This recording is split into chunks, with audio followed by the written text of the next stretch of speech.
ചില പേഷ്യൻസ് അതുപോലെ നമ്മളോട് ചോദിക്കാറുണ്ട്, മുട്ട് മാറ്റി വെച്ചാൽ നല്ല വേദന ഉണ്ടാവുമോ എന്നുള്ളത്.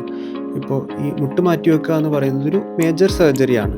അപ്പോൾ ഈ സർജറി ചെയ്യുമ്പോൾ നമ്മൾ മുട്ടിലുള്ള ഈ ബോൺസ് കട്ട് ചെയ്യുന്നുണ്ട് ചെറുതായിട്ട്, അതുപോലെ തന്നെ മസിൽസ് റിലീസ് ചെയ്യുന്നുണ്ട്, അതുപോലെ ലിഗമെൻറ്റ്സ് ഒക്കെ റിലീസ് ചെയ്യുന്നുണ്ട്. അപ്പോൾ ഇതൊക്കെ ചെയ്യുന്നത് വഴി ഇനീഷ്യലി ഒരു ചെറിയ പെയിൻ 4 to 6 വീക്സ് പേഷ്യൻസിന് ചിലപ്പോൾ ഉണ്ടാവും. പക്ഷേ അൾട്ടിമേറ്റ്ലി നമ്മളിപ്പോൾ അവരോട് പ്രോപ്പറായിട്ടുള്ള ഫിസിയോതെറാപ്പി, എക്സസൈസസ് ഇതൊക്കെ ചെയ്യുന്നത് വഴി എല്ലാ പേഷ്യൻസിനും ഒരു പരിധി വരെ വേദനയൊക്കെ കുറയും, ഫുള്ളായിട്ട് കുറയും. ഫൈനലി നമ്മൾ പേഷ്യൻസിന് ഇപ്പോൾ പെയിൻ ടോളറൻസ് എന്ന് പറയുമ്പോൾ ഓരോരുത്തർക്കും ഓരോ പോലെ ആയിരിക്കും.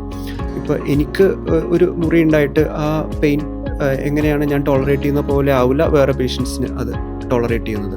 Patient to patient pain tolerance difference ഉണ്ടാവും. അപ്പോൾ ഫൈനലി പക്ഷേ ഒരുവിധം എല്ലാ പേഷ്യൻസിനും നമ്മൾ മുട്ട് മാറ്റി വെച്ച് കഴിഞ്ഞാൽ വേദനയും അവരുടെ സിംറ്റംസ് ഒക്കെ കുറഞ്ഞിട്ട് തന്നെയാണ് കാണാറുള്ളത്.